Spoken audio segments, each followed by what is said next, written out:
صل على محمد وآل محمد اللهم صل. الحمد لله وكفى وسلام على عباده الذين اصطفى وصل وسلم على سيدنا محمد المصطفى وعلى آله وأصحابه نجوم الهدى وقادة التقى. أما بعد، أعوذ بالله من الشيطان الرجيم. بسم الله الرحمن الرحيم.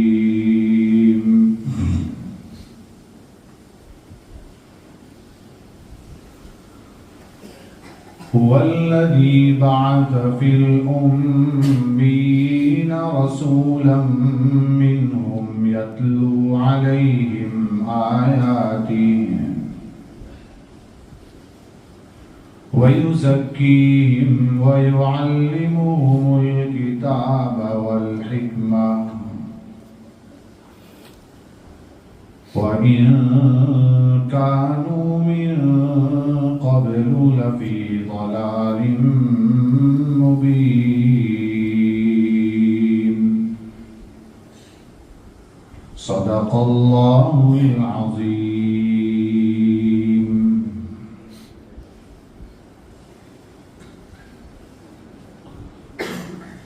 وہ نبیوں میں رحمت لقب پانے والا، مرادیں غریبوں کی برلانے والا، مصیبت میں غیروں کے کام آنے والا، وہ اپنے پرائے کا غم کھانے والا، خطا کار سے درگزر کرنے والا، بداندیش کے دل میں گھر کرنے والا، فقیروں کا ملجا، ضعیفوں کا ماوا، یتیموں کا والی، غلاموں کا مولا،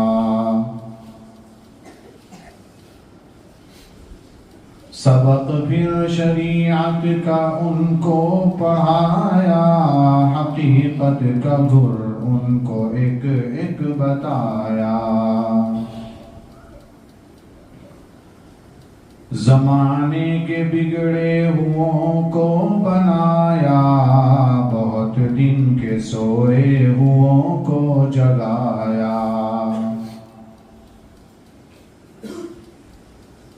عرب جس پہ قرنوں سے تھا جہل چھایا، بس ایک آن میں پلٹ دی اس کی کایا،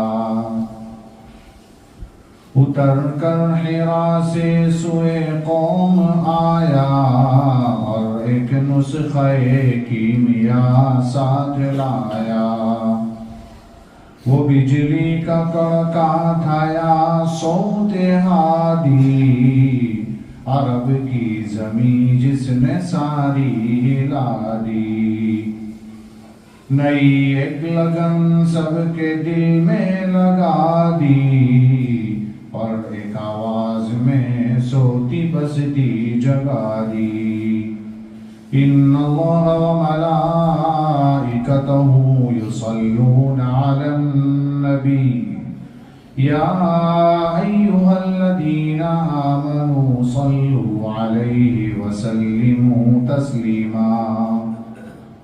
ایک بار درود کے ساتھ پڑھیں. اللہم صل علی سیدنا محمد وعلى آل سيدنا محمد وأصحابه وأزواجه وبارك وسلم.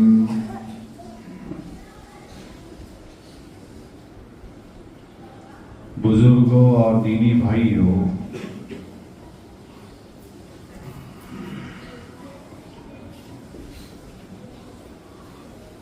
سورہ جمعہ کی ایک آیت تلاوت کی ہے.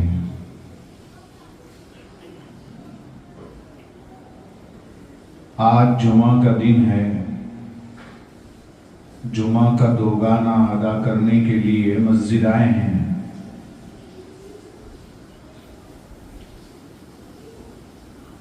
جمعہ کی سنتوں میں ایک بہت بڑی اور اہم سنت تبکیر ہے. تبکیر کا مطلب ہوتا ہے جمعہ میں جلدی پہنچنا. امام غزالی رحمت اللہ علیہ نے لکھا ہے کہ ہمارے زمانے میں تو لوگ فجر کی نماز کے بعد آتے تھے اور جمعہ کے بعد واپس ہوتے تھے. اس سے انداز لگایا جا سکتا ہے کہ کتنی اہمیت ہے مسجد جلدی آنے کی. بہت ساری سنتیں ہیں، بہت سارے آداب ہیں. سورہ کہف پڑھنا، سورہ دخان پڑھنا، کثرت سے جمعہ کے دن درود شریف پڑھنا.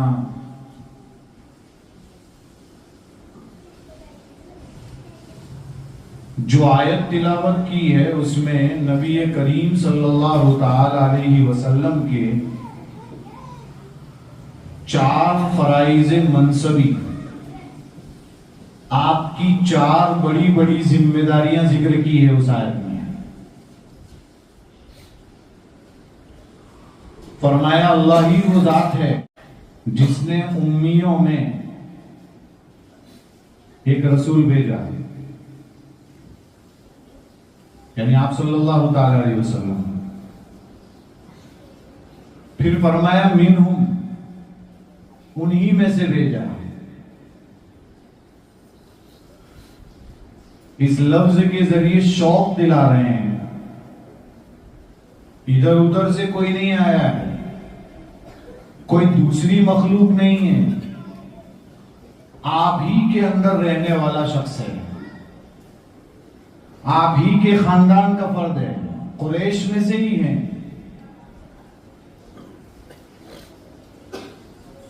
تاکہ اور شوق پیدا ہو کہ اس کو اللہ نے نبی بنا دیا.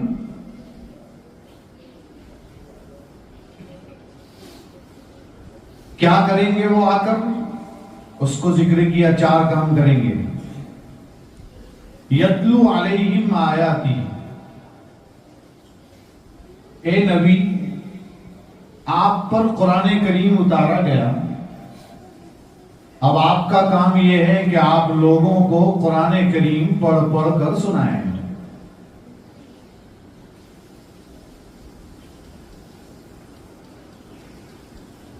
تلاوت کی بڑی اہمیت ہے.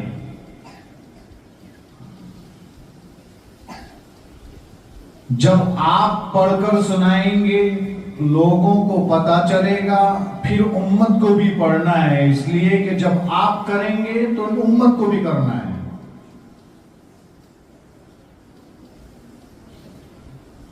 اور آپ سب جانتے ہیں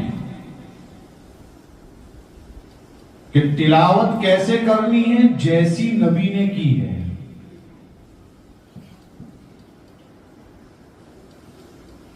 جبرائیل علیہ السلام رمضان میں آپ صلی اللہ تعالی علیہ وسلم کے پاس آتے رہتے تھے، قرآن کا دور ہوتا تھا.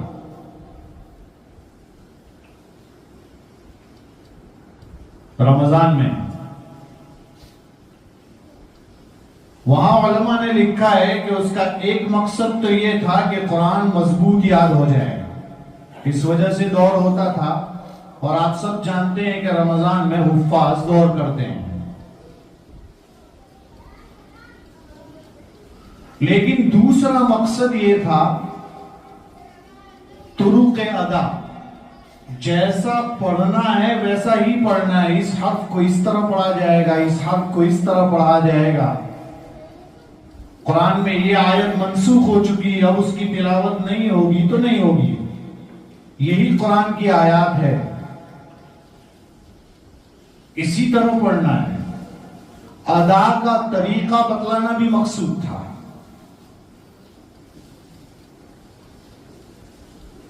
آپ کو بتلایا، آپ نے کہا، آپ نے پڑھ کر بتایا. آپ جانتے ہیں قرآن کریم میں غنہ ہے، قرآن کریم میں مد ہے. حدیث پڑھیں گے تو مد نہیں ہوگا، حدیث پڑھیں گے تو غنہ نہیں ہوگا. نکاح کا خطبہ پڑھیں گے تو غنہ مد نہیں ہوگا، وہ قرآن کے ساتھ خاص ہے. غنہ مد یہ قرآن کو خوبصورت بنانے کے لیے لایا گیا ہے.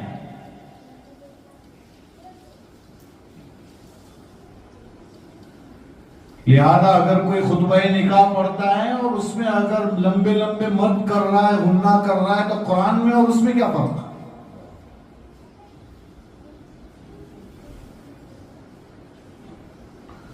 مکتب میں کلیمے پڑھائے جاتے ہیں، 5 6 جو بھی کلیمے ہیں پڑھائے جاتے ہیں، اس میں بھی جو ہے مد گننے کیے جاتے ہیں، وہاں نہیں ہوں گے،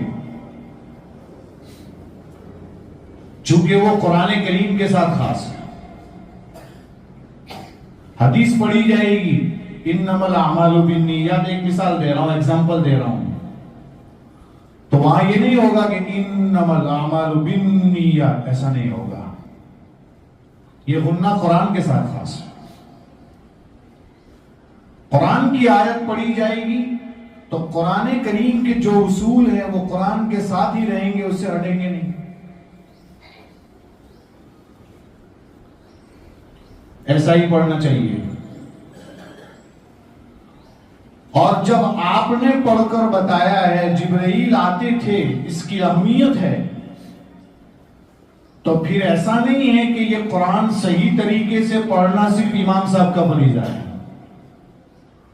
قرآن کریم صحیح طریقے سے پڑھنا یہ مولوی کا فریضہ ہے.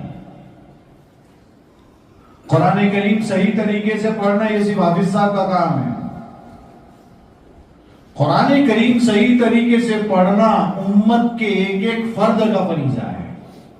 ہر ایک کو پڑھنا ہے، صحیح کرنا ہے. اب تک نہ کیا ہو تو صحیح کرنے جانا ہے. حضرت قاری صاحب نے ایک مسئلہ لکھا ہے کہ اگر کوئی آدمی کسی بچے کو قرآن پڑھاتا ہے اور اگر اس کا خود کا قرآن ٹھیک نہیں ہے، صحیح پڑھتے اسے نہیں آتا ہے، تو اس کے لیے اس مدرسے سے سیلری لینا جائز نہیں ہے. اس لیے کہ اس کو ہی نہیں آتا، وہ بچوں کو کیا پڑھائے گا. اس سے آپ اندازہ لگا سکتے ہیں قرآن کی کتنی اہمیت ہے. ایک بزرگ ہیں، ایک بزرگ تھے، ان کو بیداری میں نبی کریم صلی اللہ تعالی علیہ وسلم کی زیارت ہوتی تھی. خواب میں نہیں، بیداری میں.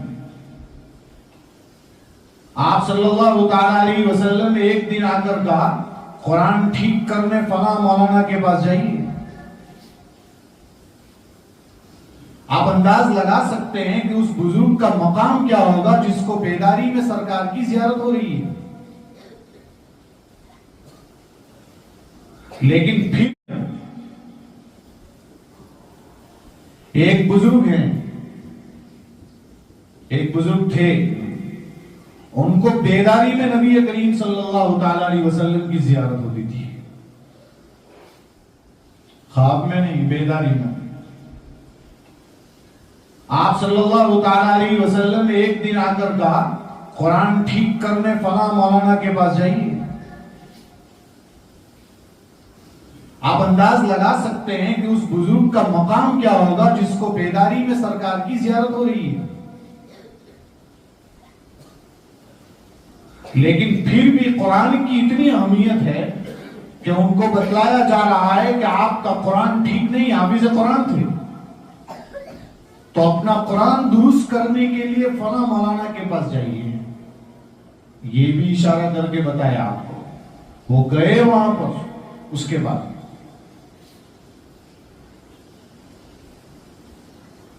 قرآن کریم ایسی کتاب ہے، ہم کو ایسا لگتا ہے کہ ہم کو آسانی سے مل گئی ہے. نبی نے بہت تکلیف برداشت کی ہے اس کے.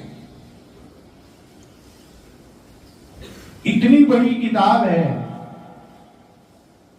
کہ اس کے آنے کے بعد ساری شریعتیں ختم، صرف قرآن ہی قرآن ہے۔ ایسی کتاب ہے کہ اگر کوئی اس کا ایک حرف پڑھتا ہے تو 10 نیکی ملتی ہے۔ صرف الف لام میم کہا، فرمایا الف ایک حرف ہے، لام ایک حرف ہے، میم ایک حرف ہے، اتنا پڑھنے سے اسے 30 نیکی مل گئی۔ حدیث کا ایک حرف پڑھنے پر 30 نیکی 10 نیکی نہیں ملے گی اسے۔ تورات کا ایک صفحہ پڑھنے سے کچھ نہیں ملے گا، انجیل پڑھنے سے اسے کچھ نہیں ملے گا، زبور پڑھنے سے اسے کچھ نہیں ملے گا، کوئی اور کتاب پڑھنے سے اسے کچھ نہیں ملے گا، چونکہ قرآن کریم پر لیبل لگ گیا ہے کہ یہ اللہ کا کلام ہے، اس لیے اس کو پڑھنے سے ایک ایک حرف پر 10 نیکی ملے گی۔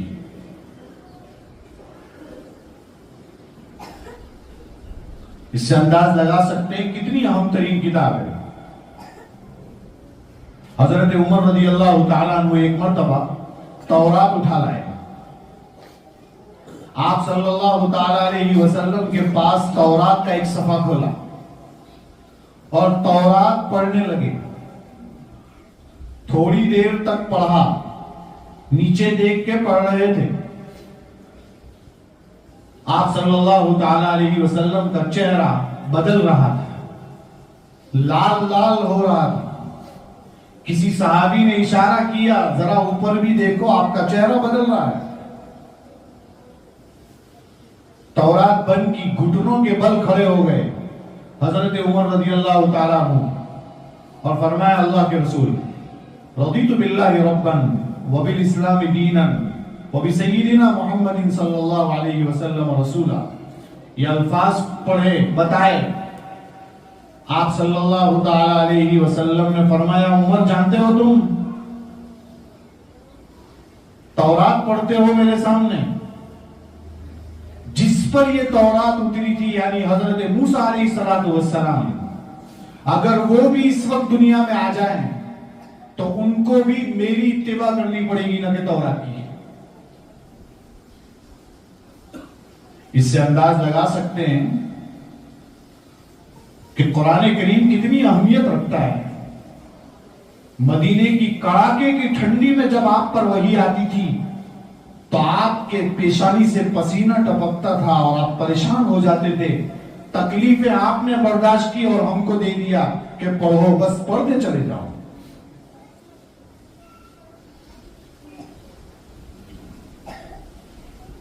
لیکن ہمارا حال کیا ہے؟ ہمارا حال یہ ہے کہ برسوں ہو گئے، کتنے لوگ ایسے ہیں جنہوں نے قرآن کریم دیکھا نہیں ہے، تلاوت تو چھوڑ دو۔ اور فتنے ہمارے گھروں میں داخل ہو چکے ہیں۔ مفتی شفیع صاحب رحمت اللہ علیہ نے لکھا ہے جس گھر میں قرآن کریم کی تلاوت ہوتی ہے اس گھر میں کبھی فتنہ نہیں آتا، لیکن تلاوت سے کوسوں دور ہے، نہ پڑھتے صحیح آتا ہے نہ سیکھنے کا کوئی ارادہ ہے۔ اگر کوئی ڈاکیومنٹ ضروری ہو جائے اور اس کے لیے آپ کو 10 دن ٹریننگ لینی پڑے تو رات بھر ٹریننگ لینے کے لیے تیار ہے۔ لیکن وہ کتاب جس کو پڑھنے سے سکون ملتا ہے، جس کو پڑھنے سے زندگی چینج ہوتی ہے، جس کو پڑھنے سے کاروبار میں برکتیں آتی ہیں، جس کے ایک ایک حرف پر 10 نیکیاں ہیں، اس کو پڑھنے کی فکر ختم ہو چکی ہے۔ جانتے ہیں آپ، علماء نے لکھا ہے 40 دن میں اگر کوئی مومن قرآن کریم نہیں مکمل کرتا تو قرآن کریم دامن پکڑ کر کہے گا اس نے میرا حق ادا نہیں کیا ہے۔ ہم میں سے کتنے ایسے ہیں جو روزانہ آدھا پارہ پڑھ لیتے ہیں؟